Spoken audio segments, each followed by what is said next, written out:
This is your take-home guide for adopting a shelter dog. You guys, that first 7 days, it's imperative that you give your dog the correct kind of feedback so you can have a lifetime of success. I broke it down into 4 simple steps. Step number 1, let your dog decompress. Whether your dog was at the shelter for 6 months or 6 days, the shelter is a very scary environment for dogs. It's loud, it's chaotic. They don't know if they're coming or going. They don't even know why they're there. When they come home to you, they don't really know why they're there with you. They might still be scared. They might be a little jumpy. Just keep it calm and quiet, minimal. Minimal interactions with people, with kids, with animals, everything. Just give that dog a safe place to rest their head and some comfort. Your dog does not need a lot of jazz. So that first 7 days is all about just letting that dog decompress and just letting the dog be. Step number 2, do not, and I can't stress this enough, in the beginning, do not let your dog sleep in bed with you. That dog has earned this privilege. Your bed is a privilege. When dogs sleep in bed with you, they see you as their equal. And I need that dog to know I am in charge. I'm the one that pays the bills. If you don't let that dog know from the get-go who's in charge, it's going to fill that role itself.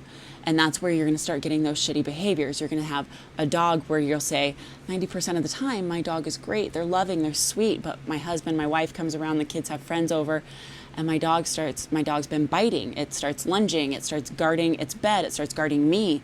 And you can't figure out why, because you've given the dog everything.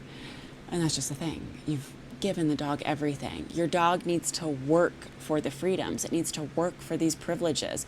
That dog sleeps in bed with me every night because he doesn't bark, lunge, mark. He does no nonsense. He's literally a perfect dog, but he's earned the privilege to sleep in this bed. Basics, in the beginning, I crate all my dogs. Every shelter dog, every stray dog, every puppy, all of my dogs start out in crates. That doesn't mean your dog is going to live in a crate forever. Crates are not bad things. Crates are where good things happen. That's where dogs eat and that's where they sleep. Identify that as a safe place, a little den for your dog. Let them have a quiet, calm place to relax.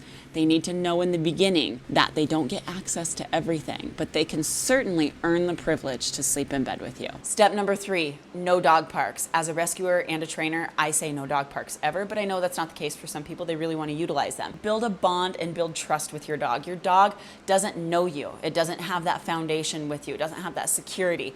You don't need to take your dog to a dog park and just say, okay, have at it. Here's Disneyland. You've been in hell for the last however long. Here you go. It doesn't work like that. Your dog just needs interactions with you. It doesn't need to socialize with every unknown dog that it's never met before. Build that bond, build that trust, and build that foundation with you and your dog before you do any kind of socializing with other dogs. Which brings me to my 4th step.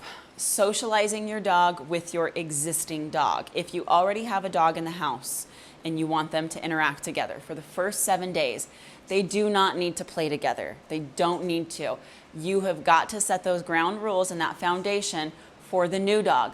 They don't need toys together, they don't need bones together, and they don't need to eat together. A crate is the perfect way to let those dogs commingle. Even if you've already done several meet and greets at the shelter and you know they get along, it's going to be different at home. It just is. So what you need to do is let them interact through the crate fencing. That's enough. They don't need to play together.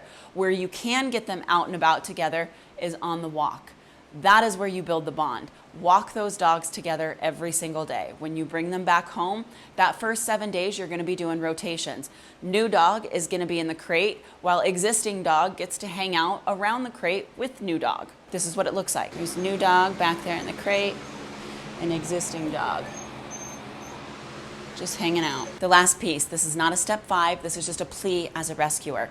If you've decided that this dog is not working out for your household, whether it's a reactivity issue, anything, I beg of you, don't return that dog to the shelter. Most likely that dog will not make it out alive. Reach out to your volunteer coordinator, reach out to rescues in your area.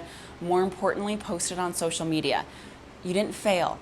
You didn't fail if you handle it this way. You can say, this dog is not working out in our household. We do not want to take it back to the shelter. Can someone please help us find a better outlet?